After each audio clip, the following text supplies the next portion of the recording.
All right, Cash. When did you find out, hey, we're going to go deploy, and most likely this is going to be the AOR where we're going to, and this is going to be the threat and the laydown? When were you first aware of that? We knew about the deployment for about a year prior to us going down range in April. So we had the opportunity to kind of prepare the squadron for the CENTCOM AOR. Our impression of what the CENTCOM AOR was going to be in the months leading up to it changed significantly as Ghost kind of built the spin up for that. So Ghost, all right, for those who aren't familiar, I mean, the commander, DO, and the weapons officer are the lifeblood, or I wouldn't say the lifeblood, the punks are the lifeblood of the squadron, right? But setting the tone and temperament for the training expectation, that's where it's all coming from. What I'm envisioning, right, is a typical GWAT deployment from what we're kind of used to the last couple of years. You know what the threat laydown is going to be, most likely doing some cast, most likely show of force. Like, not to say it's benign, but I mean, probably more or less benign. And this thing quickly escalated into something completely different. So as you're preparing the squadron to go out the door, what are you doing? What's transpiring inside the squadron? Yeah, so originally the spin-up plan really just involved us doing some casts and some non-standard DCA, not what we typically train to, some counter-UAS, as well as some intercepts that we weren't expecting any kind of hostile decks. And really that probably changed, probably around January that we started to focus a little bit more on the counter-UAS. And then February happened and March happened. And in March, we realized that not only were we going to be doing counter-UAS maybe as our primary mission and less casts, but then we started to think that we might also have to do some seed. And so we kind of threw together a last-minute seed profile for the spin-up, because it did not look like your traditional seed profile that we always do here at Shaw. So. Be interesting, man. Again, I'm making some assumptions and going off my previous experience with, hey, going to the Middle East, it's going to be close air support. Like maybe there might be a light touch of seed, if you will, but it really wasn't the primary focus. So that kind of like fell off. It didn't like fall off the iceberg per se, but again, the focus is like, dude, let's get dudes spun up for close air support and focus on that mission set. If we need to do seed, which saying you're just going to pull it out of your hip pocket is probably a tough thing to do. Especially in this environment. But I'm thinking like, dude, the way the world's changed in like the last 4 or 5 years since like I've been gone, like, dude, drones weren't a thing. Everyone is seeing on the news, like the sheer volume of UASs that are being thrown around, like the Red Sea, they're being thrown at Israel. And now we have the F-16, right? It's gotten some upgrades and things like that, but like to do the counter drone UAS mission, like how is that possible for the Mighty Viper these days? Like, how do you spin up for that? Yeah, so we were pretty fortunate as far as the timing goes, in that there was because the squadron previous to us had already started doing this, the engineers had already started working on a targeting pod software update.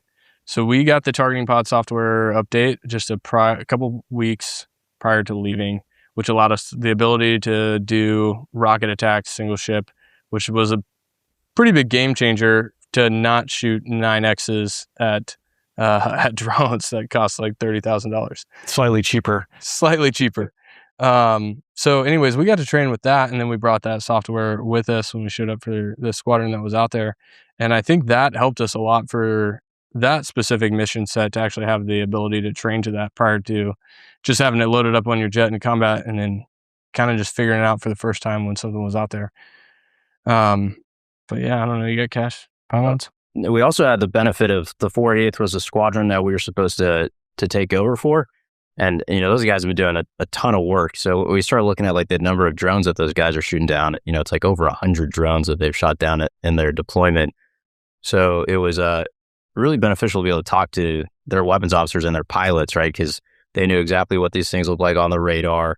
They know exactly when you're executing an attack.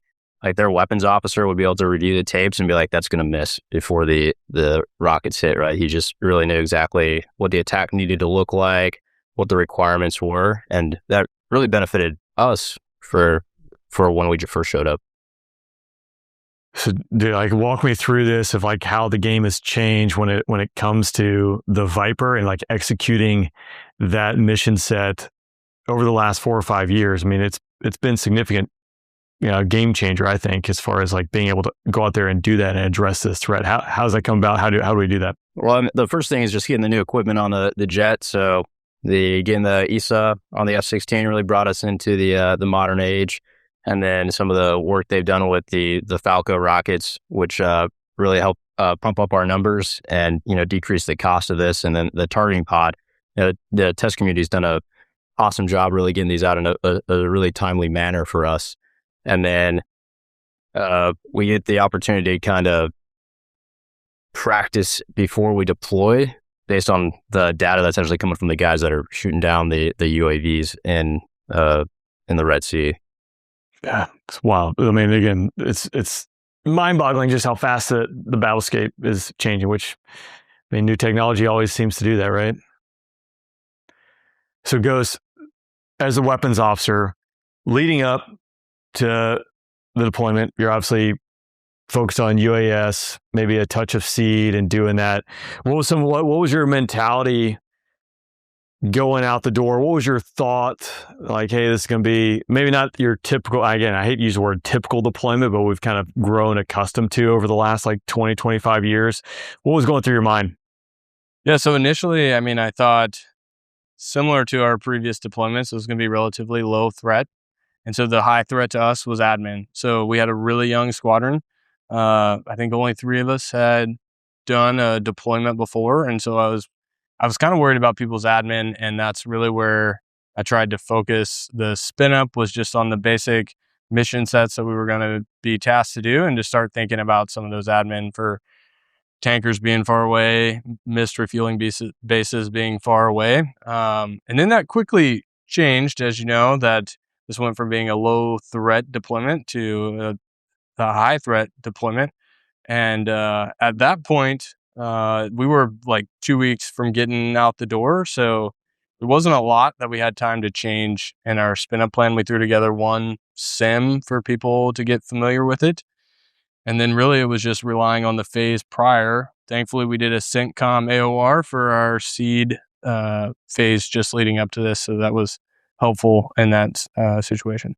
I mean, I remember like we're 2 weeks out and, we had been training for this Counter-UAS, right? Because that's like the bulk of what we expected to do, right? And then you start hearing about like Rough Rider and the guys down in the base we went to. They're like, hey, this is what's going on. This we need to be prepared for. And I'm talking to Ghost, like, do we need to start throwing more seed in? And we're like 2 weeks from deploying. It's like it is what it is at this point. And I think that the squadron's as prepared as they're going to be. Yeah, at some point, like how much time? Like if I give you 12 hours to prepare, like you lose all 12 hours, right? Or if 8 hours, right? You're going to use every minute that you can. But at some point, yeah, I guess the ship sailed. Did you guys walked into like a very interesting problem set to put it mildly, I would say. Getting in theater. Talk to me kind of the early days of it. Again, I'm assuming Rough Rider shooting down a lot of UASs, but this thing is at some point going to pivot, right? So talk about like the early phase of the deployment. Yeah, so we showed up beginning of April before any of the jets got there, both Cash and I. And we're initially just trying to set up our ops building because we ended up deploying early. And then all of the units that were there were told that they were going to stay. So the place that they had set up for us to be our ops building was now taken. And so we showed up and our building essentially has nothing. So it was like the first thing was, who do we go talk to find radios, computers, etc.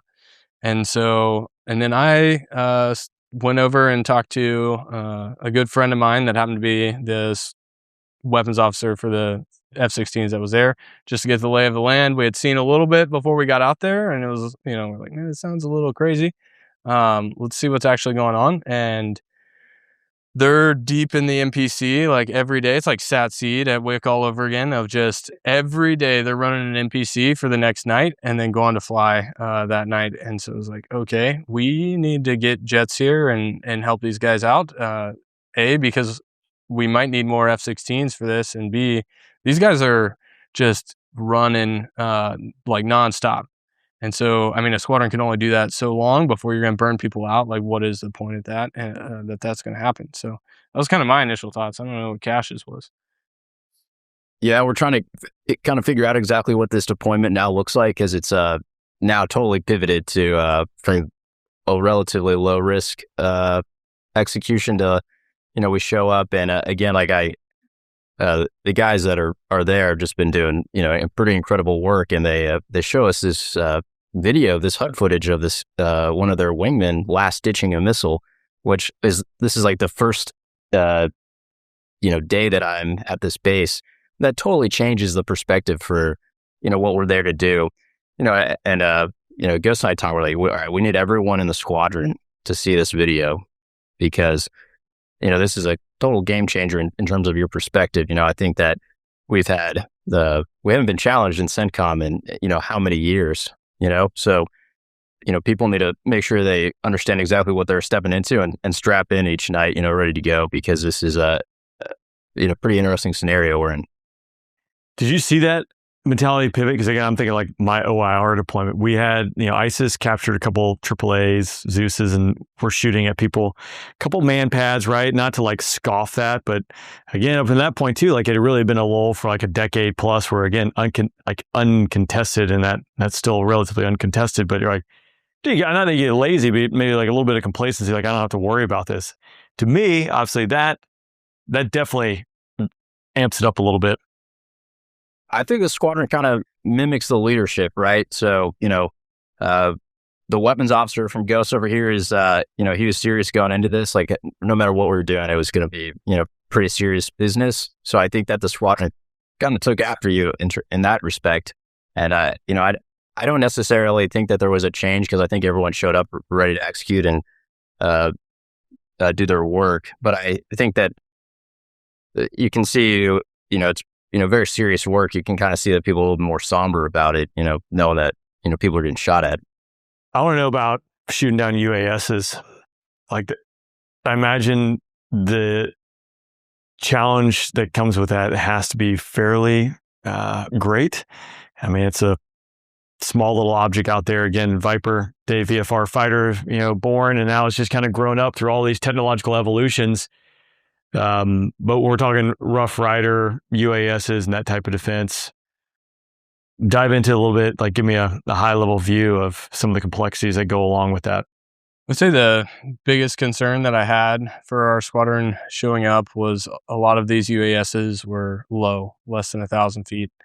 And a lot of this was happening at night over the water, high humidity, so not really a great discernible horizon. And so, I mean, my greatest concern for the squadron was to have somebody put themselves in a bad position, low altitude at night, without a discernible horizon. So I think that's really where I vectored people towards, was like, there is no need to push these attacks. If there's any question, we have other weapons that can do it. As far as the rocket attack, though, and the complexity, there is definitely complexity to it, and that it's not anything that we've trained to, or similar to anything that we've trained to before. The airspeed is much lower, so you have much higher overtake, and people's pacing just isn't the same. So that was my biggest concern, was somebody putting themselves in a bad position, because we had plenty of time in this specific situation, plenty of swings of bat to make it happen prior to really becoming a factor for people. So yeah, I think it's quality DCA is boring. You're just kind of drilling holes in the sky, sanitizing, and then you'll see like a radar return, and then you're like, oh, I might get to shoot something tonight, which at that point it's like you're almost your own worst enemy there. It's like, all right, dude, you need to calm down. Like we need to set up for this attack, which is, we have really sound procedures for, really sound tactics for that. It's like, dude, you rushing this, not communicating, like you're your own worst enemy, right? So slow it down, just get back to the tactics that you've learned, that Ghost has taught everyone, and then everything's going to be totally fine. You mess things up when you start speeding through and trying to get to the point where you're pressing the pickle button. Yeah, absolutely. All right. Moving towards Operation Midnight Hammer, I want to just first ask when you guys first learned this was coming down the pipe. and what your initial thoughts were when you heard, hey, we're going to go out there and actually do this. And I think we've kind of had the first grumblings about a week out, with a caveat that this wasn't the first time that we had been called in for a mission planning. I mean, I think we had went through like 3 NPCs at that point for things that didn't actually come to fruition. And so my initial reaction was like, what are we being called into now? Is this just going to be another NPC that we do that we don't really go anywhere with? And then it obviously ended up turning out to be, it obviously turned out into be something that we did do. But I mean, as far as the week goes, I'll probably wait for that. But yeah, Josh, how about you? Yeah, I think it was like the Tuesday prior when we executed the strike on Saturday. So I think it's like the Tuesday prior. They kind of get the brain trust of the base. So it's all the weapons officers from all the Vipers and the Panthers that are out there, C2 and tankers and the Bacon guys. And I think maybe people envision that you're doing like mission planning in this like really high tech room. It's like, no, it's like a broom closet with one single TV that we're all huddled around, right? And it's really hot where we are, so the place starts to smell pretty bad pretty quick, and we all kind of show up at late in the evening, and they're like, all right, we want you to start planning for counter nuke strike in Iran. All right, I want to pull on a thread here, just quick sidebar, which you hit on, like, this is not like a super sexy Hollywood movie when it comes to like the mission planning room and all these screens and things like that, which I think is important to hammer home too, is like, when we look at the success of this mission and like how complex it was, like this was late 20s, mid 30s, like year-olds who are going out there planning and executing, which to me, I think is really impressive. I don't know what your guys thought. Again, yeah, I mean, it's like the captains and the majors, that are the tactical experts, and drove the entire fight. In terms of like the resources, everyone's relying on their training, and we've got the people that flew this mission are exceptional pilots and definitely the top fighter pilots in the world. The tools we had was like, we just had a giant map like laid out across like a folded table with Iran, right? And we have like two little triangles over Natanz and Fordo. And it's like, all right, we know that's the target here. And then it's literally just a small TV that we're talking back to Shaw and back to AFSA, that we're all just huddled around, try to make this happen. Again, the geo dislocation between different units, right? I mean, that's the nature of the beast when you're talking about all these different assets, but bringing this plan together, I mean, obviously is one of the many facets is like super impressive to me, that again, hey, we can have all these different assets in different locations across the globe.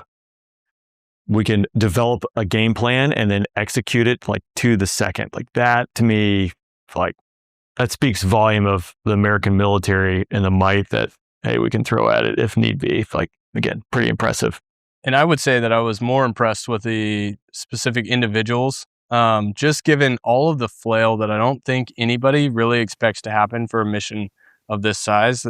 I personally, growing up, I was always like, if we do the thing, like everything's going to be planned pristinely, everything is going to go like exactly as planned. And really what it turned out to be was more of a, like Cash said, we're in this broom closet. We end up down probably 3 or 4 different plans before we finally get to the one. And we've ran out of time to talk about like the admin for the order that the order of which people was going to take off was addressed, but just what we were going to do if tankers didn't show up. And it really turned into a lot of athleticism for the admin portion. So, I mean, I took off, and at one point, and I'm sure everybody's formation was like this, my formation was on 4 different frequencies trying to find our tankers because we didn't take off in the exact order that we planned and the timing, and everybody's just trying to find their tanker to be able to make push timing. You've got, 2 hours of transit time to get there. There's tons of things. So I was really just impressed with the individuals, not to mention like the bunker dives the week prior. There's some funny stories there maybe we can talk about later, but We can dive into it now or whenever you guys want. I mean, this is oh yeah, we're just the narrative. I mean, I just think like nothing's ever as clean as you want to be, and we train a lot to flying, and we're good at that. And in some ways, the flying was like getting in the airplane, getting in the air was like a little bit of a relief compared to the week leading up to that. You just never get the data. It's never as clean cut as you want it to be. I think when you go to red flag, they always have like an air boss, and he gives you like, here's your AOD and your INSUM, here's the spins, and then you flow for the next 12 hours with the new mission commander. When this dropped, it's like the bounds that we were essentially constrained or unconstrained to were like, all right, we need to plan to this counter nuke strike, and you need to be ready to go in 12 hours, or it may never happen. That's like your bounds that you're planning to, right? And then there's the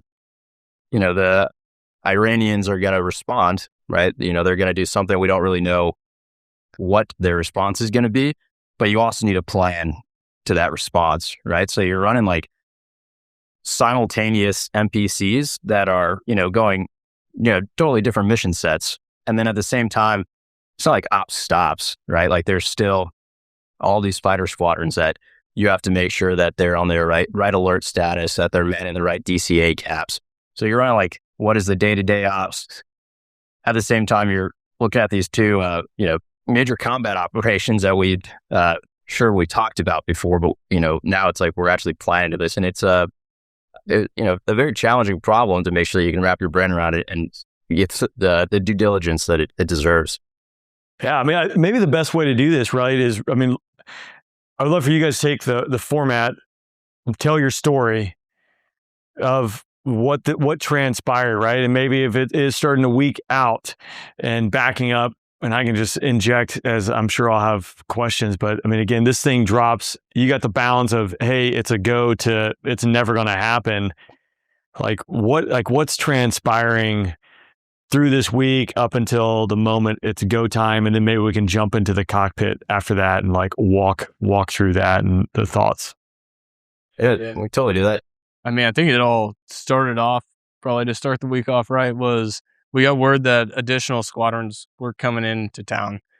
And so the first thing is, how fast did that happen from, you guys are there, is it, I mean, within that week? For when we showed up, or for when other squadrons? Other squadron, like, hey, you're getting plussed up. Yeah, those squadrons showed up the week of, I think the first notification, there was at least grumblings of additional squadrons showing up. So they made us double up our rooms. So fortunately, we had our own rooms prior, and then Cash and I became roommates for this next week. We can't put that in the Marines are going to make fun of us. Hey, you have a choice in life when you join a service, right? Life's all about choices. Yeah, I mean, they had a bunch of people in tents, so now I feel bad. All right. Well, these are very soft hands, guys. Yeah. So then, while this is going on, we've got to figure out how to move rooms in our spare time. But that was just the initial part. Then we, like Cash talked about, we start diving down 2 NPC routes. So for Cash and I, for our squadron, he went to one, I went to the other, at least initially, which ended up later in the week being a little bit of an emotional roller coaster. But then probably halfway, it was probably about Wednesday, they got the notification that we were going to move some people. And so we sent some people to go pack bags and come back and fly jets, which, I mean, from a personal side, if people are interested, I can remember in our bunk beds across from each other, Cash and I being like, because not a lot of people knew about this going on. We're like, are we really going to do this? And it's like, nah, there's no way we do this. And then as the week progresses, like, I think we might actually do this.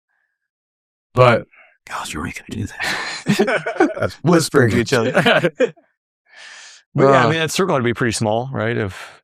Who was in the planning and who knew what was going on, right? Yeah, because I mean, it's like a balance. I mean, we again, you don't want to spook the herd, right? So like, I think it's like if you're running, the squadron's going to run, and then you don't want people to be like super stressed because again, there's like, we've gotten spun up for stuff that have never happened, right? And the guys still need to execute their normal day-to-day ops, right? So it's like literally just, the weapons officers that are really like in this kind of just like talking amongst yourselves, which I'm sure like it's like the squadron's not, idiots. They see all the patches going in and out of the skiff, so they, I imagine they perceive that things were going on.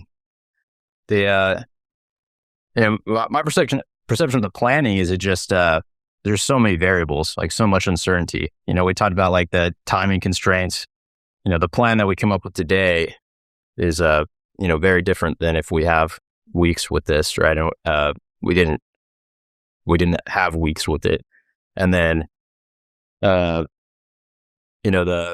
targets are changing, right? It's like you show up and, one day they're like, all right, we're not striking all the new facilities, so it's like, well, that totally changes the game plan for that. The routes are changing all the time. So it's all the things that you would have like hooked a weapon school ride for, or like hooked a red flag bull, where it's like, dude, we don't even have black line routing. We're at the approval meeting right now. You know what I mean? It's like, it's like, dude, we're trying our best to come up with the best game plan, but it's all the variables keep changing, for the timing, the targets, the routing. And then found the backdrop of this is you're also kind of like the Israelis are executing a full on war against Iran, right? And like every night, they're striking targets in Iran. So, you're working with Intel to be like, all right, what's along our route? What's our factors? And then, that's continuously changing for the Intel team. So it's just a really challenging problem for everyone involved, where all the variables are continuously moving. And, you're almost having to like start from scratch every single meeting, trying to come up with like, all right, what's the game plan that is, the most winnable? And then also what's the game plan that brings everyone home, Dude. The GICL is a good idea. Cutoff line. Like, where did this thing exist, or did it exist in this whole phase? I don't think we had a GICL until they, for sure, set the B-2 TOT. Once they set the B-2 TOT, we had a pretty good idea of the GICL. I don't remember exactly when that happened, but I felt like we really transitioned once they set the B-2 TOT to know, like, okay, this is kind of our end stop. This is like, we already planned out when our mass brief is going to happen, once again via VTC based on dislocated ops. But I felt like that was when the tide really shifted to, we're for sure doing this. Yeah, I think that was Saturday. It's like, when we woke up, I think first thing I did was I looked on CNN and it was like, B-2s have taken off. And I was like, I guess we're going to do this today, because it just takes such a long transit for those guys. But, up to that point, again, we've been dealing with all of this, mission planning flail, coming up with the best game plan, reworking the game plan, reworking the fuels, and then it was, Thursday morning for us, which is the evening, we, I wake up and it's, we get a text. It's like, hey, you need to show up to the squadron. So, we show up to the squadron and commander's like, we're flying jets to a different location, right? And in preparation for that. So now it's like we like now lose out on like a mission planning day. It's like you send, you have to pick your team. It's like, all right, who are the guys that we're gonna take for this? And then you guys got to go home, grab enough stuff for a couple days. So it's like grab a toothbrush and toothpaste, and then come back and be ready to go. And then that whole time, then all of our jets are configured for Counter-UAS. So we got the rocket pods on them, and now we're going to maintenance. As all stars, we're like, all right, we got to drop all the rocket pods. All the jets need to be loaded up with harms. And that takes time, and we got to make sure all the countermeasures are good to go. Like these jets got to be loaded with the right crypto. So then maintenance goes into full tilt. Reconfiguring all of these jets. And then it's Ghost and I were kind of, sitting down and trying to pick out the team that we're going to end up bringing for this mission. How do you guys do that? I think at the time when we first set who was going to go to which location, at that point, we still thought that we could potentially execute two different options. So we ended up splitting up a little bit, and we kind of had to, because we didn't know what was going to happen afterwards and what our response would be to any response, we kind of had to balance the deck a little bit on who was going to go where, to make sure that we didn't know which was going to happen first either, was another piece to that. So that's kind of how we started, but really it came down to people that we knew were just going to nail the admin. It was like, if we just have people that can nail the admin, we can, like, I have no questions about the squadron's tactics, who can really show up and just flow with whatever is going to happen for admin, because over the course, the range that we're dealing with, things are going to happen. Yeah, I think I had been a little bit more involved up to that point in the counter nuke strike, and you've been doing the other MPC, so we're like, all right, I'll take this one. Again, we had like no inclination that these were like any more, like either mission was like more likely to occur, right? And again, you know, we get prepared for stuff and then don't execute. So I was like, all right, I'll take the counter nuke strike. You stay here and make sure you're ready to lead the squadron. And then Small's squadron commander, he ended up being my number 3. We picked super strong IP for number 4. And then my number 2, I was a little bit like emotionally tied to, is a guy named Glitch, which is maybe a story for later. Or he had saved my life in Yemen, so I was relatively emotionally tied to this guy. We can take a quick sidebar if you want, down a rabbit hole if you want, about Glitch, but yeah, it's up to you. Yeah, well, I don't know, whenever you want to talk about the world's our oyster here. All right, so I'll just talk about Glitch. I love telling the story. So we were flying a rough fire flight at the end of April, where we're essentially just 4 Vipers that are protecting a bunch of F-35As and then F-35Cs, which we're all striking targets that are around Sana'a, so just northeast of Sana'a, that are like relatively co-located. So we're all essentially like converging on these 3 target areas, but just really far off axis based on where the carriers are that are striking this. So a challenging problem where it's like, all right, you only got 4 F-16s with harms. You got to protect F-35s that are well off axis, you know, converging on a single place. So essentially we ended up splitting the formation to have 2 F-16s in the north driving towards Sana'a, and then 2 F-16s in the south that are driving with the carrier-based F-35s. Everything is kind of Rough Rider standard. It's like pretty bad comms, like no C2, but we got a bunch of really good fighter pilots out there. The targets that we were striking had pretty restrictive attack azimuths that we had to achieve. So we're driving in from the north, and then we had to bang this like 110 degree turn at the IP to like pick up this attack azimuth, which the F-35s nail their targets, which was super awesome to see. And then we had get home, like we had a pet planned to egress, right? And we kind of picked that based on where we expected that there might have been one of the surface-to-air missiles. So flying with my wingman is like a true wingman, like a guy that's only been in the squadron for about 6 months. It's not Glitch. Still love this guy too, though. He still counts. Yeah. So he shoots the pet shot, and I remember thinking, oh, that's pretty cool seeing the pet fire off of his jet. And then, you know, not 2 seconds later, I end up getting Singer indications at my dead 6 o'clock. And what we had seen is these guys were taking pot shot at us pretty close, right? So I end up executing my threat reaction, and I'm looking for the missile launch.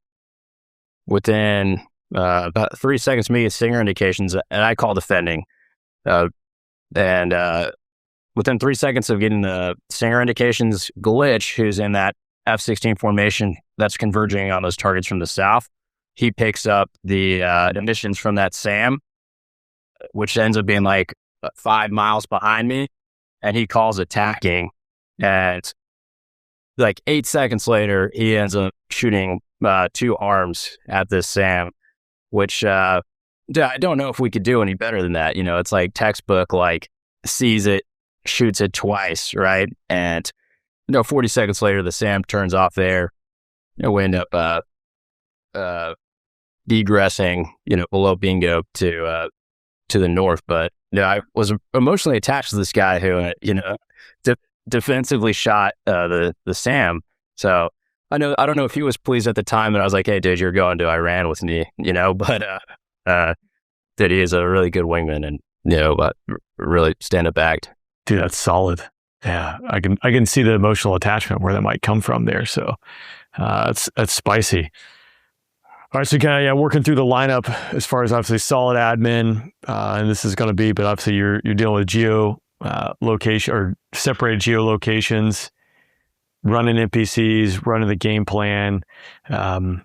You've already mentioned like the flail, right? Like nothing goes to plan usually, and obviously there's it's nothing perfect. It's not like the movies, but leading up to the launch that day or stepping that day.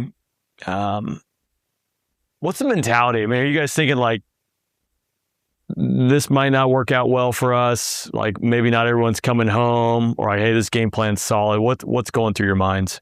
Yeah, I mean, I think everybody was a little nervous about what was going to happen. We kind of talked about it in the NPC. It was like, I think this is going to be either 1 or 0. Either like it's going to go really well and like it's going to be really quiet, or this is going to be bad. I think what put at least me at ease, and I think put others at ease, was the fact that most of these guys that we were about to go fly into Iran with, we all flew in Yemen with them. So it was like we built this trust and relationship with these guys over Yemen with the first time that we've been shot at in a while. And so I think that was huge. I mean, there was also the personal aspect to it. Like I can remember just a personal thing for me was the 20th was my 10-year anniversary. And so I was like, I had thought about what I was going to get my wife, and it was like, okay, actually probably, like, I don't know how this is going to go. I should probably make sure that this is taken care of prior to this, like getting in the shit, for lack of better words, with this NPC. And thankfully some of it had been taken care of, but I just passed the like last details to my mom to make sure that my wife got her anniversary present for her 10-year. But I mean, I think the maintainers kind of told us, or at least told one of us afterwards, that like, some people, like, it was very visible that they were, nervous about the sortie, but they were really impressed. And I, finding out about this, was really impressed with the squadron, that even though everybody's nervous about this, like everybody just had the courage and the, like, I would say shooter mentality of like, we're going to go win, to just fight through that and then go execute and just take it a step at a time, rather than getting overwhelmed with the kind of threat that we haven't faced in a while. Yeah, I think it's only like 36 people that ended up flying in Iran, that's with all the pilots. So it's like, I know it's like a huge national achievement, which it is. I think it's, very personal. It's like the F-35 mission commander, all of the formation leads. We had flown with these guys in Iran. We'd done a whole bunch of mission planning. So you're like really good friends with these guys. You're very reliant on them, and that had been kind of built through like actual combat employment, like versus just showing up and doing the thing. So I it was a little bit of an emotional experience, getting in the cockpit and doing the thing. Yeah, I mean, did you have any reservations, or did you think like, dude, I'm coming back? No questions. I don't know. I know what the expected. We thought we would take a couple losses out there, is kind of my mindset going into it. Is I didn't think from this particular mission that we were going to bring everyone home. Well, my mindset, again, when you look at the people we're flying with, like the F-22s, the F-35s, the B-2s, it's like, all right, like wherever you guys are going, like we're going to go with you, and, they know that if there's any surface air missiles that were going to be detected, there's going to be F-16s that are going to be able to provide harm. And I knew that, those F-35s were going to be there, and they're going to use their awesome sensors to detect the SAMs, faster than we could, and they were going to put bombs on it. I knew that those F-22s were going to be out there for any sort of like air-to-air that launched, and they were going to take care of that problem. So it was like this, combined effort that is kind of like forged in like very personal relationships that we have with all the pilots that, you know, we're going to go together and we're going to do our best to bring everyone home. Dude, I would like to kind of segue here just a little bit and we can jump back into Midnight Hammer, but you know, you're already hitting on some of the things that probably a lot of people don't fully recognize or understand. Like, hey, if you're following this on the surface, like, oh, you got an F-16, right? The F-16, I mean, dude, is, you know, coming out of the 70s. Like, now you're talking about the F-35 and the F-22 and the B-2. Like, one of these is not like the others when it comes to that argument. So how, like, the F-16 fitting into this puzzle piece, like, how does that work with fighter integration? Like, how is it still viable? I mean, I think really, and this is just Ghost's opinion on this. So I think really how the F-16s ended up in this was because of Rough Rider in Yemen. Whenever people started shooting back, and they really wanted something that was going to shoot back a little bit quicker than maybe a bomb falling through the air at a little bit slower speed. And so I think that really brought back people's, at least maybe some feelings on harm. And so from an F-16 perspective, I mean, we were obviously the only asset that didn't have any kind of LO capability or jamming capability. But I think to like what Cash was talking about, just based on these other platforms that were, or specifically F-35s, F-22s, that were going to be there, and our relationship with those guys, that we knew that those guys were going to use their platforms to help increase our survivability as well. It wasn't like we were just there to increase theirs. Yeah, I mean, you know, the F-16 is the only platform in the Air Force that hears the harm, you know, and I love SDD. That's a joke. But, yeah, you know, the harm's the only weapon that we have that, you know, can affect a lot of these surface-to-air missiles in like relatively timely manner. And, you know, the F-16 is the only show in town in the Air Force for that weapon currently. So that's how we ended up supporting this mission. And then a lot of the missions in Rough Rider was centered around having harm that could respond and proactively target surface-to-air missiles. All right, jumping back to Midnight Hammer. I'll let you guys kind of navigate this conversation, right? Because there's a lot of aspects we can go, and you're obviously intimately familiar with it. So, I mean, if we plop down, step into the jet and jump into the jet, I don't know the best way. If you think maybe walk through this operation, what went good, what went bad, what you're thinking, you know, thoughts in general, like, you know, Ghost, I don't know if you want to kick it off of like, hey, here you are, like you're at AIF getting your gear on, right? Like you can go as detailed or as little as you want. Yeah. So interestingly enough, I actually was talking to another pilot in the bar a couple of days ago about this. And so I think it's probably good, especially for maybe the younger pilots out there, to hear this from my perspective. As far as step into AIF, of course, there was music going to kind of lighten the mood a little bit. And then we stepped to the ops building and get our last step brief there on jet status, what jets we were going to. I would say that one was a little bit more somber. They still had music and to lighten the mood, but there was a lot of people who wouldn't normally be at the step desk, like there to send us off. And I think partially just in case, you know, we didn't come back, that it was like they saw us off, which was a little, it definitely deepened the mood a little bit rather than lighten the mood. But then from start, it was kind of nice. Like Cash said, it was like getting in the jet, things seemed the most normal they had been that week. But I mean, there was still plenty of mistakes along the way. Like I was telling this individual in the bar the other day, it was like, from my perspective, I did not do everything right that night. It was like the first thing we had link 16 problems where our formation wasn't on the same link 16 net. I tried to troubleshoot that to the point that we ended up going past what I set as the no later than takeoff time. And then we got airborne, and I already mentioned like the tankers were in a different order than we planned. And so we were on 4 separate frequencies trying to find a tanker. And really what I think is important is like, we had a lot of really experienced people fly this. And I think the mindset is there's going to be mistakes along the way, and you've just got to find your next win rather than letting that snowball to the next one. So it was like, okay, we're airborne now. We have found a tanker. I don't necessarily want to take gas from this tanker because I don't want to screw over what we've planned for other people who might be a higher priority to get gas. So let's just chill for a second and figure out what our next win was.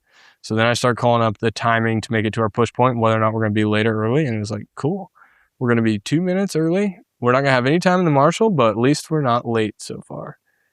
And then this just kind of progresses. There's, we're not flying the route that we planned to get there, which is fine. It turns out we didn't really care too much that night about what ATC had to say. We just kind of made it happen. And then we get there and we end up pushing. And then honestly, from the time we pushed into Iran until the time we got out, I thought that was the cleanest part of the night. And then once we got back across the line, then it was like, okay, where's our tanker? Everybody's pretty low on gas because it's pretty far Ingress. And so we all find our tankers, we rejoin, we make it happen. And then a lot of athleticism in the admin portion, but yeah. I'm in a totally different location than Ghost is right now. So we end up again, woken up, we've seen the B-2s are taking off. It's a steak night where we are, so it was I thought it was fitting. So anyway, I ended up grabbing food for the mission commander, right, who it's Thrust. I don't know if you know him. He's a friggin' all-star American. And we ended up meeting for the MPC. And again, it was like, hey, we show up for the mass brief, and it's like the execute order's been given. And it's like, well, now we're definitely doing this. I guess they've decided. So then, me and Thrust had like one final handshake before we split, our separate ways and went to our individual briefs. And you find yourself really compressed on time, right? So I had this vision of like, all right, this would be my bombing Iran brief to my 4-ship, right? And I think we had like 15 minutes to brief. That means like we had been planning this for several days. So the guys knew what they were doing and what they were looking for. But it was a rather rushed brief where we just essentially covered the pet timings, and the fuels and what we were going to end up shooting. It was like, all right, guys, any questions? And I think the other thing I covered was like, hey, you guys can gab tonight, but, there's only 6 F-16s and they're all flying. So, if you're not there, it's going to hurt everybody. And, you look everyone in the eyes and you're like, you knew that no one was going to gab that night. Some of the, the funnier stories is we end up having I think it's just a transpo guy is driving us out to our jets, which are kind of parked far away. And I just remember him just like blasting the music. And I don't think he had like any idea like where we were flying that night, because it's just like stone cold silence from the pilots in the jet as this music just blasting through this base that we're driving. And getting into the jets, nothing's going to be clean. And then Smalls and I had swapped helmets accidentally in AIF because, we're in a different location. So all of our gear had been kind of swapped around. So it's like, dude, you got to give me my helmet. We're like strapped into the jet by this point. So we're just crew chiefs are throwing our helmets to us, right? I'm like, all right, that's not a great start. We probably need to make sure we got the right helmet, start up the jet, and we're ready for check-in. Dude, who doesn't check in? Glitch. You know what I mean? You can't get on half quick. It's like, dude, we need to... Tonight's the night you got to be on half quick. You can't be, we can't be fighting in Iran in the clear. So, dude, he's a good guy. He spins up the radio and we're finally on frequency. And, we're taxiing. You can hear F-22s, F-35s, the first 2 ship of F-16s ahead of us blast. And then you were talking about like the mission planning was challenging. We'd kind of gotten to the point where it's like, all right, admin, we're going to cover admin later. It's like, well, did that later came and went, and we never, we never covered admin. So we take off from our base, and it's like, all right, we're gonna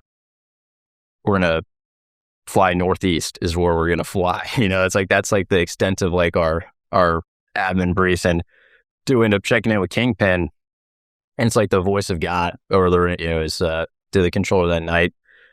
Was amazing. And we've already had a little bit of tanker flail. So revectoring the F-22s to the right tanker, and I can hear them going to our initial tanker.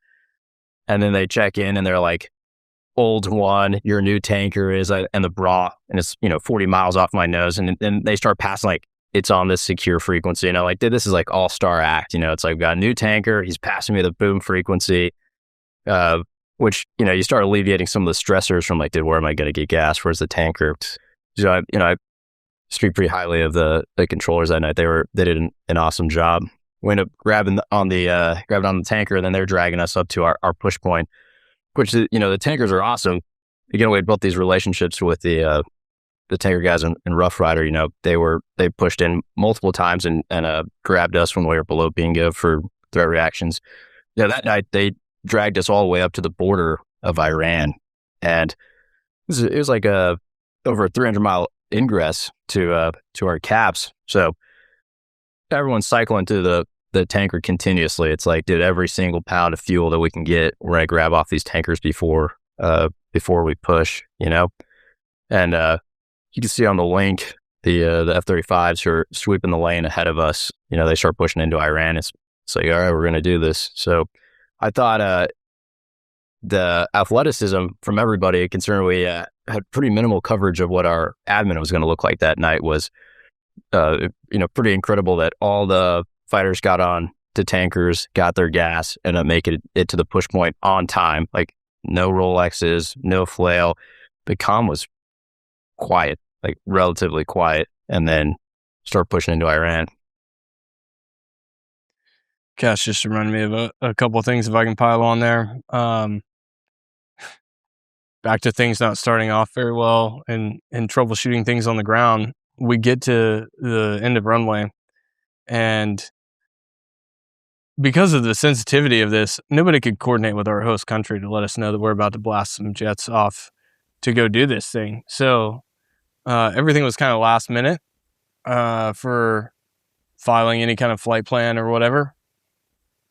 So they're not letting people take off because they're like, no, we don't have, this is more than normal and we're overwhelming civilian ATC. Not because, that's just my opinion on it. What actually happened, who knows? But anyway, so then we have to make the decision of, are we just going to take off without clearance?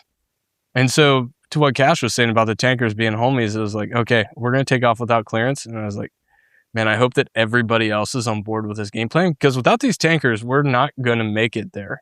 And so tanker takes off, I take off, and then the rest of the tanker train just keeps going without clearance. And it's like, sweet, we got there. And then back to the relationships in Yemen, the F-35 pilot, Hansel, flew with him a lot in Yemen. Because we're so late, I miss all of the normal check-in, no, and I'm off the link, which is great too. So I get no lowdown, I get no words. I don't know what contracts have happened so far. So that's like my first thing of like, make sure that I'm like not the leading edge, because I'm not supposed to be the leading edge. And then congrats on your upgrade. And then I'm like, I don't know where anybody is because I can't see anybody. But I see Hansel out there. I'm like, okay, sweet. And I just give him some like standard comm, but it's not exactly what it means. But he knew exactly what I was asking, and he just answered right away. And I was like, cool, everything's going as planned. Just keep going.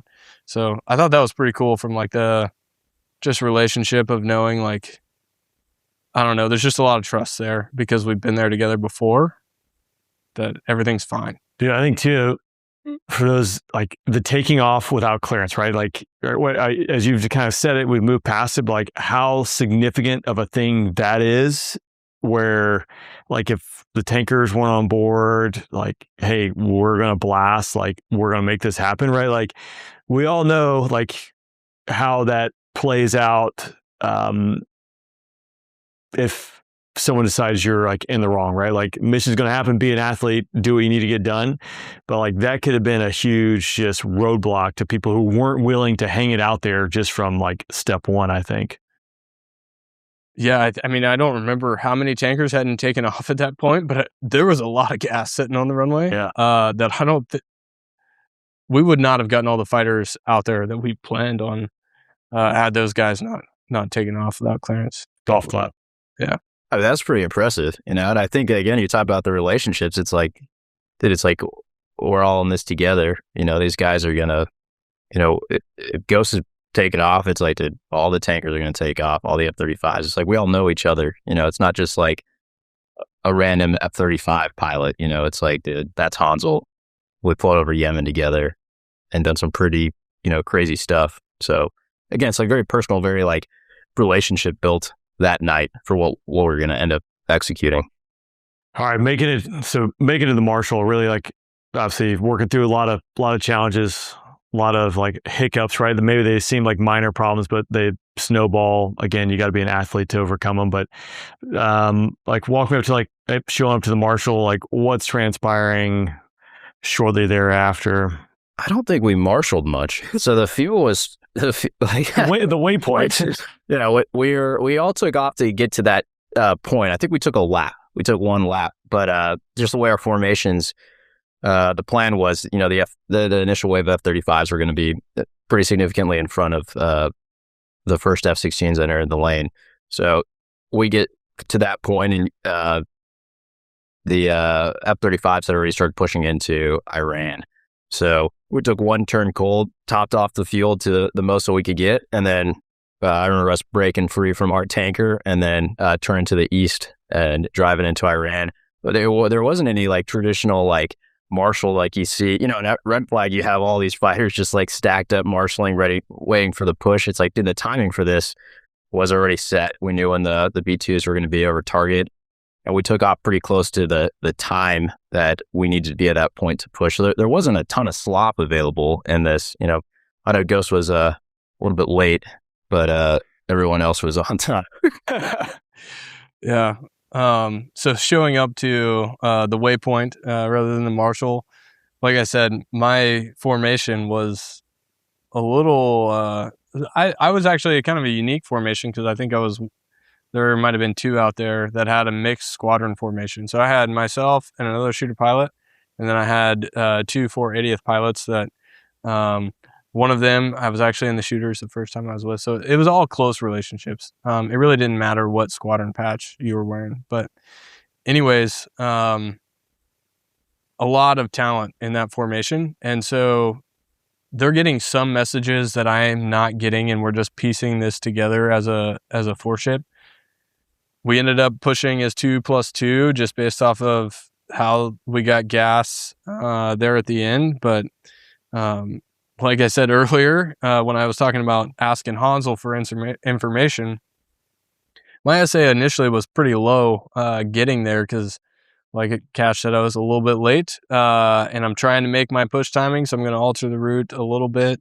But I wasn't sure if the two contracts that needed to happen had happened, and then thankfully, Rifle, my number 4, had gotten the lowdown and passed me what the lowdown was, so each just like one person along the way just really just like increased my SA, and we just kind of went.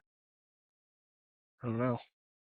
Yeah, I think we didn't have a bunch of taxi, so we had taxi 2 for some of the admin that was but as soon as we went into Iran, there wasn't a airborne taxi 2 that could provide a lot of high fidelity SA to us. So it's really the fighter SA, and we'd had quite a bit of comm issues in Yemen with just secure voice. It doesn't work great over long ranges. But I remember like that night, the comm was super crisp. And I do remember Thrust, who's the mission commander, he's on the leading edge. His voice was like super clear. Dude, he's a super calming presence, talking over the radio. And as we're pushing into Iran, which is I think it's, collectively really reassuring, when you have a all-star mission commander who is, like just a very calming presence as we're all pushing into Iran. I remember, the initial point, the radios were just quiet. It's just people going about their business, flying into Iran, which is an odd thing to say. Slightly. That's what I was going to say, man. When you cross the line, any change in mentality, any awareness from them, like what was going on at that point? I mean, again, like as you said, it's kind of an odd thing to say flying into Iran, but here you go. My perspective is we had flown into mezzes before, right? So I think we kind of, one of the things I've noticed is, the more you fly into, or you fly these combat missions in places where they're shooting at you, you get better at it. I don't think you get desensitized, but you're able to process more information and your cross-check is rebuilt. And, all of us had that experience in Yemen. So I remember crossing to Iran. I was like, all right, this is just another trip into a mess. We've done this before with the same people. I'm extremely confident in the capabilities of my foreship and extremely confident in the capabilities of all the pilots that are flying tonight. So I don't remember feeling overly excited, and I don't think that anyone who flew that night felt, overly excited. We were, it was like purely business. Goes that way, you, man. Yeah, I would agree with Cash on that one. I don't know when or if airborne I fully processed that. I wouldn't say processed. I would really just say that there was no change. It was a mez. It wasn't like I looked at it as like, holy shit, we're flying into Iran. It was like, okay, here are previously known SAMs. This is what I'm looking for. Okay, I remember this from Yemen, flying over populated areas might not be the best thing. Let's not overfly this city and just looking outside. And that's really all it was. It was just sanitizing the next area that we needed to sanitize. I don't really feel like I looked out and was like, man, I can't believe this is Iran. And you have the A team in front of you. You're like, I love being an F-16 pilot, right? But you got the F-35s and the best F-35 pilots, in the world that are pushing in front of you, with F-22s. It's like, dude, there is a lot of hate that's in front of us, that are ready to take care of any air-to-air and any surface-to-air missiles. It's like, dude, the F-35s can fight it, and then we're going to be there to shoot harm at it, and they're going to drop bombs.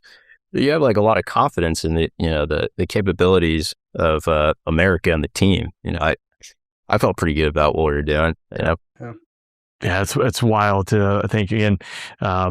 All the pieces of this puzzle coming together to actually go out there and do it again. Drive deep into Iran, striking this. Dude, it's like mission success wasn't always guaranteed. You're facing an adversary that can reach out and touch you. Not that you guys hadn't been doing that before, but dude, it's quite different than what most of operations have been the last 20 or so years, right? Like uncontested environments, more or less. Yeah, I mean, it was it's very different than what we've been I don't think it's different than what we train to, right? Because we always train to contested environments, right? It's just different than what we have expected to fight in combat, right? And, we've had supremacy of the air in CENTCOM, and no one has challenged us, and I think that is kind of always like a known in the back of your mind. It's different when you're flying in like a country like Iran, or it's like, did these guys have a lot of surface-to-air missiles, and they've built a lot of these surface-to-air missiles to target us deliberately. So that does kind of change your mindset. I had the kind of the most confidence in the team that we were going out there to fly. Driving in, you guys are sanitizing, doing your thing. Again, I think you've already alluded to it, but imagine just going to work and doing business, right? The things that I thought were odd flying into Iran, and again, these guys have been, there's like a major war going on between Israel and Iran, up to this point. We were flying over kind of offsetting from some cities, but I remember that the cities were all lit up. It's like totally weird to I remember looking down and seeing a soccer field, a stadium that's totally, lit up. And it's just kind of odd because you kind of expect a country to, that's been shooting at each other between, Israel and Iran. I guess maybe I expected a Battle of Britain, everything's going to be, pitch black searching for us, but it kind of seemed like it was maybe a normal night in Iran, which probably fortunate for us, I remember that was the one thing that kind of struck me as odd was very, bright cities and people going about their business. How would you go? So anything that it stood out for you during that time, from trespassing into the country to egressing? I don't think anything really, like I said earlier, I just don't think during the moment that I really processed that we were in Iran. It was just another mission. inside of the mez. And I think really where it started maybe to sink in a little bit was on the egress of like, we just did the thing. And I mean, to Cash's point, like, it's just kind of odd to think about it from on the egress of like flying near these cities of like people are just going about their everyday lives and not really something that we probably think about whenever you're mission planning this of like they're just living an ordinary day life. Again, it's quiet on the radio, which is good, right? Like I feel like, when you check into I keep bringing up red flag, but you check into a red flag and it's a ton of chatter. It's like, all right, this is going to shit right now. Like this is not how we want it to go. Again, it's like, silent on the radio. The F-35s are calling a couple of threats active, but it's, not a factor for us, and we're just continuing inbound. And then I'd say you probably need to pay a little bit more attention to the environmental brief that ends up, I think that's something that we, weather talks about, like illumination and the moon, and you're just like, okay, cool. Sounds good, dude. We'll take that into our game plan, which we didn't. That night there's a crescent moon that's rising, and it is rising on axis with a threat that the F-35 called in.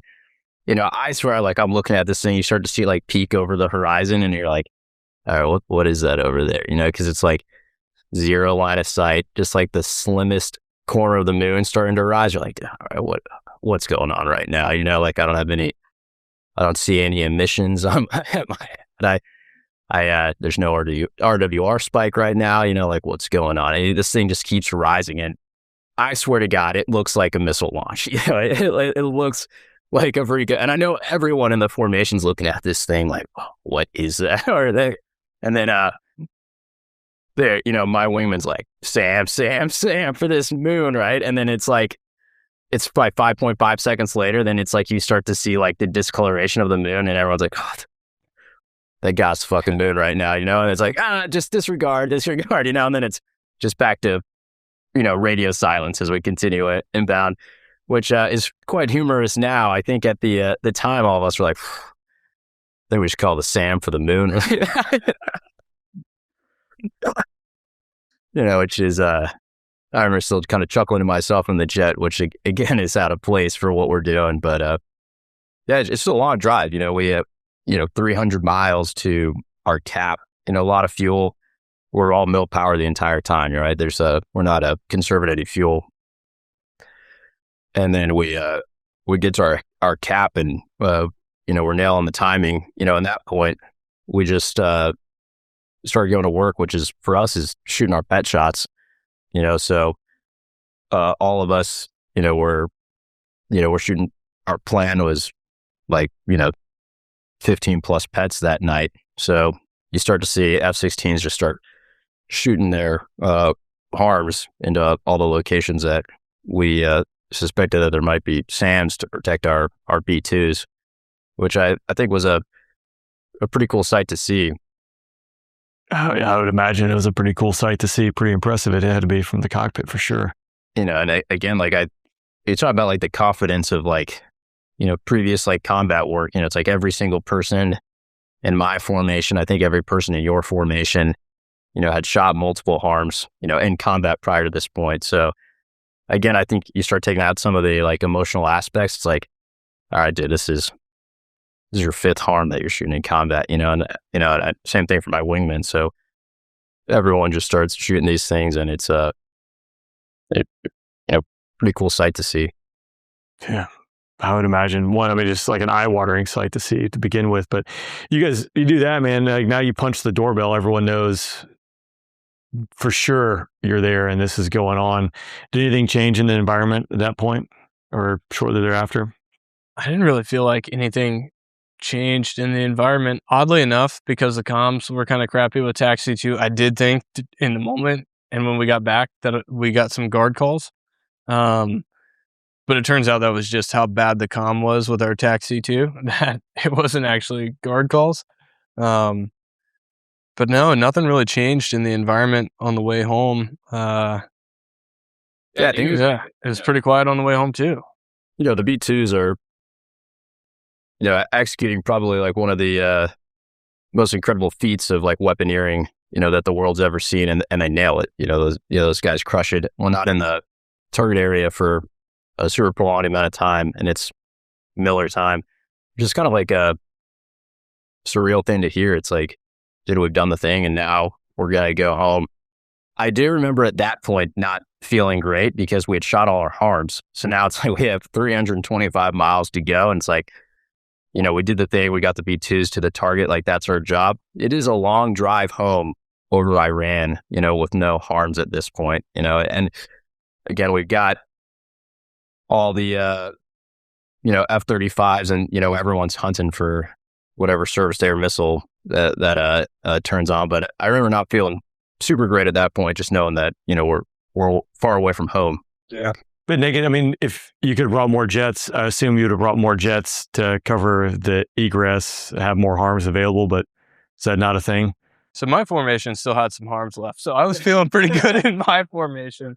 But I don't think Cash maybe knew exactly where I was because I wasn't on the link and it was kind of quiet out there. But yeah, initially we thought, I was like, all right, this guy's late. We're going to start re-rolling some time, which then, as we're pushing it, it's like, hey, they're like 2 minutes late. It's like, hey, cool. No factor. These guys are going to nail it. But we're turning cold on the cap because he's off the link, right? I see this harm launch to the air, and I'm like, oh my goodness, where is that harm going? Well, I'm like, way over Iran, dude. So, then it's like, the ceremonial, like, oh, dude, I'll snooze my radar, I don't want to add any more clutter to this thing, So, no, he's shooting a harm down to the south. So I'm like, all right, see it, line of sight, we're good, dude. And we'll start pushing out of here. No, for real, you guys had a couple more harms in your formation. That's pretty wild. Well, I mean, what's going through too, I mean, your minds as you're pressing outbound, obviously, Cash, you would like to have some more harms in the formation as you drive this distance. Ghost, I guess for you, not as concerned. There's probably lack of, there's a better way to phrase that, but yeah, I mean, my next thought is, the gas was tight. So it was like, what are we going to show up to the tanker with? Because everybody's coming back to the tanker at the same time. What are we going to show up with the tanker with? How much time are we going to have to get the force ship across before we start having to just divert, which the divert-based options were not places that I wanted to spend the night at after we just did this. So that was kind of my next thought was the tanker gas. And then after we got gas, my next thought was, I haven't heard that everybody has gotten across the line yet, and we're the only formation with harms left. So if there's going to be any kind of CSAR, they're going to want harms. We talked about this in the NPC, so we're going to leave somebody on the frequency until we hear that everybody's safe. And then after that, it was like, well, is this country going to let me come back and land after I just took off without clearance? So that became like the next battle, and was just kind of the next thing to get us home. Was kind of the process of my thoughts, at least. Yeah, I think we can't overstate how tight the fuel was. It's like all of our like normal assumptions for like the fuel that we were going to carry were like out the door, right? Because it's like, dude, you got to have these harms on station to cover the B-2 strike window, which we did. But then, you got to drive all the way back. And, it's like my wingman got on the tanker that night with like 3 more minutes of fuel. How much fuel? I mean, again, it's always dependent upon, nearest divert and stuff like that. But when you're saying tight on gas, when you get on the tanker, then like how much fuel you think I mean, he got on the tanker with like 1,500 pounds, right? So, all right, that's spicy. Yeah. Only 300 pounds above our, just normal recovery fuel. Yeah, that's spicy. And that's with the tankers moving forward to grab us from the border of Iran. So again, you talk about the coordination. So we're doing all the strikes, and I haven't even had an opportunity to like talk to the people that run the coordination for the tanker. But, when we start moving our way back to Iraq, the tankers drove up right to the border and grabbed us, so that was super reassuring to see all that, get across the border and then starts finding a tanker and, relatively with the fuel was super tight, but, pretty seamless. And the boomers or the boom operators nailed it. And so did, all the fighters, I think, cycling across the to get fuel. I mean, you said it can't be understated how tight that fuel was. And again, I hammer that home of like, that's incredibly tight on fuel. Like I know the seat cushion would be disappearing if that was me. The thing is, it was like, that was planned. It was like the planned fuel to get, I think it was like 1,600 pounds was like the planned fuel. It's like, if we do this thing and you capped, the planned fuel back at the tanker track is going to be 1,600 pounds. And it's like, okay, tanker's going to be there. And it's like, yes, the tanker will be there. So, there's a lot of trust in all the system. It's like, hey, we're doing something that we've never done before. And this is it's probably as close to, major combat operations as we've executed. It's like, dude, we're going to have to accept a little bit more risk, and you're going to have trust and, all the components of the Air Force that they're doing their work, and they're going to be there to pick you up at the end of this, which, they did and they nailed. Yeah, that's key, right? The trust piece, like everyone's doing their job, showing up when they should be showing up. And to me, like that's one of the most impressive pieces, the fact that you can bring all these puzzle pieces together. Everyone executes at like the highest level. Because again, like without it, like this thing doesn't work, right? Yeah. All right, what am I missing, guys? What should be documented? What? I mean, just a couple of things that I've thought about so far. I'm not sure how much you're looking for serious stuff or funny stories, but from the serious side, I've got to give a shout out to shooter maintenance, because throughout both Rough Rider and Midnight Hammer, I mean, they delivered every time, like whatever config I asked for. And I know the DO at one point had to be like, Ghost, you've got to rein in the number of configs that you're asking for, which is 100% valid. But I mean, they just delivered every time. And like I said, at the very beginning, I was like, it was changing day by day on what I asked for. And Cash mentioned it whenever we changed from our DCA config back to a seed config. So, I mean, those guys just nailed it every time. The pile onto that, and I don't know if you're doing it justice. When we're talking about like changing, like when it's like every config that we could think of, it's like, all right, HARM, SDB, 54s, 2,000-pound bombs. It's like, all right, we're loading up rocket pods, or we're loading up mauled. It's like, and every day we're like, these we're dropping, So, and the maintenance nailed it, right? And it's also like, are the ALE-50s all calling? Like, is everything, all the self-protection systems, working as they're supposed to? And just kind of an incredible trust that no matter what jet you were going to step to, maintenance gave you the okay. It's like, dude, all the crypto is going to be loaded, all the bombs are going to power on, we're going to be on the right radio, no issues whatsoever, because having a jet issue 300 miles into Iran is definitely not where you want to be. And it's not just like, is the jet going to function, is all the weapons going to function? And again, maintenance nailed that, and I think it was incredibly taxing on them, and they met the challenge every day. Yeah, maintenance, weapons, ammo, I know it all kind of like fits in there, but like if you're changing the configurations with 500 pounders, 2,000 pounders, rockets, I mean, these aren't just kind of coming, like if we just talk about like the bombs in general, right? Like those aren't just coming from the factory as a GBU-54 or GBU-12 or whatever it might be. Like that's getting built up at the bomb dump, right? And all those things, like, dude, it's like it is an army to make all that stuff. And so so sorry to interrupt, but yeah, I think It's all good. Documenting like the serious stuff, the funny stuff. I mean, this hopefully is a living piece of history, and one way to capture, right? So things that you think might be pertinent to save in a video format. I mean, I think one of the things that I never would have thought that would have happened for a funny side is, while this is all going on, there's multiple alarm reds going on, people getting into the bunkers based on, the Israelis and the Iranians fighting each other and shooting ballistic missiles. And so the initial response is like, everybody get into the bunker until we figure this out. And so during this week of NPCs, because, I mean, I'll just say it, it was pretty common to go back to the little chew and take an Ambien to get some sleep and then get right back at it. So one of these nights I came back, popped an Ambien, and then this is like basically going to bed a few hours after sunrise. And so there's another alarm red, and I'm about an hour into this Ambien that I'm passed out. And so one of the pilots that lived right beside me was nice enough. They were already in the bunker. They saw that I wasn't there. They knew my schedule. And so they ran up in their battle rattle and like beat on my door until I woke up, and I opened the door and calm as can be. Hey, we're alarm red. And I was like, oh, okay, I guess I'll grab my stuff and go out there. I ended up walking into the bunker that they weren't in, and everybody's like, oh, we have a bunker boss now. And it's like, oh, these guys don't know that I am an hour into this ambient. This is not going to be a good time.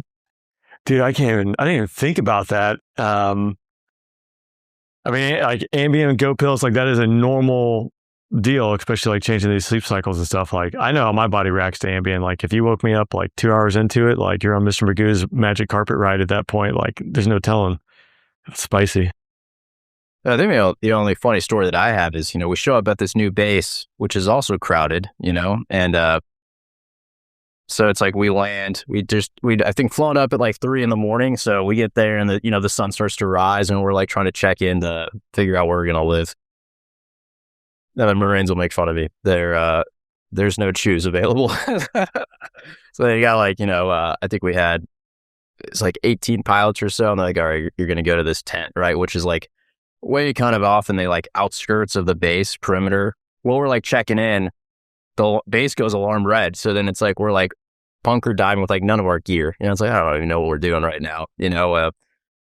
Finally get our tent assignment and we start making our way over there.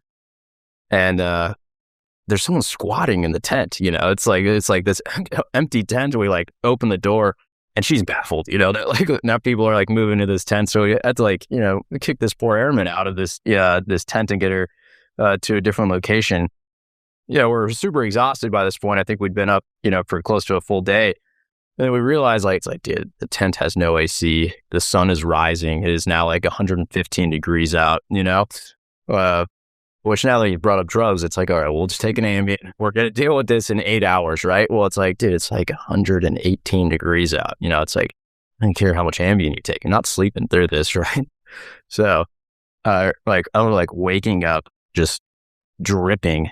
And I look over and it's just like 18 dudes stripped down and everyone is awake, just staring at the bunk in front of them. It's like, all right, copy. No one's sleeping now. So, that was a point where we actually went and got CE to help fix the tent. But it's just, just a very interesting experience to see people living like that. It's a little deployment memories, that get lost in time. Otherwise, I think that's the thing, that it's like the mission and it's like all the other things it's like life doesn't stop just because you're bombing Iran. It's like, dude, you still got to eat, still got to find a place to live. The one of the girls that was in my formation, she's living in it's like a packed female tent. Someone steals her boots. So it's like she wakes up to go to the mission playing. She doesn't have boots. It's like. That's just something that's like, dude, you really would like to not have to deal with that, when we're going to go do the Super Bowl of aviation, it's like, well, I think she just stole someone else's boots, it's just like this rotating, of stolen boots around the tent, so, that's it's just one of those funny things that's going on. I can the shenanigans that go on at the point, but I mean, again, you're just be an athlete, as Ghost has mentioned multiple times, just all the random shenanigans that pop up and you just never know you're going to try it. So anything else, guys, that I'm missing that you think would be important to talk about or highlight? I just think on the serious side, I think when we talk about we talk about being like athletes and what made us successful, but I don't know if we can harp on enough how much like Rough Rider aided in our ability to be, successful in Iran. And I know that that's not like the purpose of this, but we had 50 days of mission planning with the same people that flew in Midnight Hammer. We tanked at night, lights out. We went into a mez with a lot of unknown conditions, and we had the opportunity to employ countless munitions from F-35s, F-16s. We shot over 80 HARM, prior to that point. So you get better at combat after flying combat. And we had built all these relationships, exiting the mez below bingo for threat reactions, and we knew the tankers were going to be there to get us. So it's like when we had, Midnight Hammer didn't just happen out of the blue. We had a ton of practice. I say practice, it's combat, but we had a lot of, real employment up to that point that I think psychologically, like physically, made us successful when we flew into Iran. It's a good point. To contrast a little bit, if I back up to my last deployment, sitting there across the way from Yemen, like ready to launch, sitting alert, but it was a civil war that kicked off inside that country, which has put it on this path that we see now today.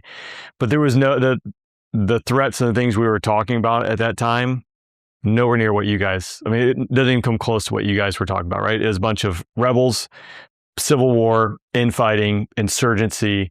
That was the threat. Maybe there was a small arms and mad pants, like the standard, like a threat brief.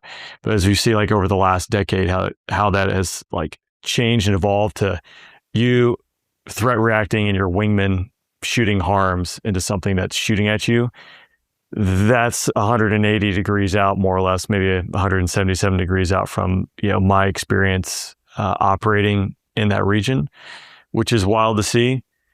And where I go with that is probably most people don't realize that's the case, and it's that level of a fight that's being fought in and around that region. You see on the news UASs getting shot down, shutting down commercial shipping lanes, and we're out there combating it. But like, that's kind of where it ends. Like, you don't hear the stories of like, well, Cash, like he almost didn't make it back, right? Like that's real. That's real fighting, not to, I guess, compare to like, or take away from anyone else's fight, right? But like, if something's shooting back at you, that's a telephone pole, like I'm awake. I think in many ways it's, I think the world's going to trend towards that. We talk about countries like Yemen, all of our adversaries are only going to get more capable. And I'm happy that from an external point of view, we can make it look like it was automatic and we nailed it. But again, it's just a handful of aviators, intel specialists that are maintenance coming together to, night after night, put up these capabilities. And it's, people like individual experiences and individual expertise that leads to the success, which I think is hopefully transparent to the American people and kind of looks like we just nail it. Dude, I don't know. That's a good point.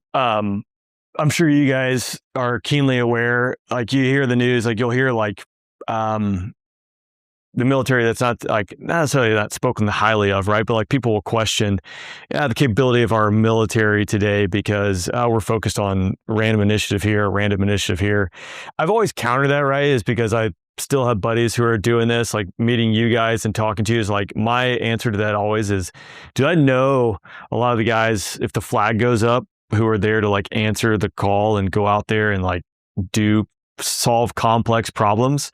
And I have full faith in their ability. And like, again, Cashew Hammer was like, dude, this is a small number of individuals. Like when it came down, like this is a big complex mission set, but really riding on the shoulders of captains and majors to go out there and like execute. And to me, that's just like, need to get done. We have a lot of athletes who want to win and be the best at what they do. And that's pretty awesome.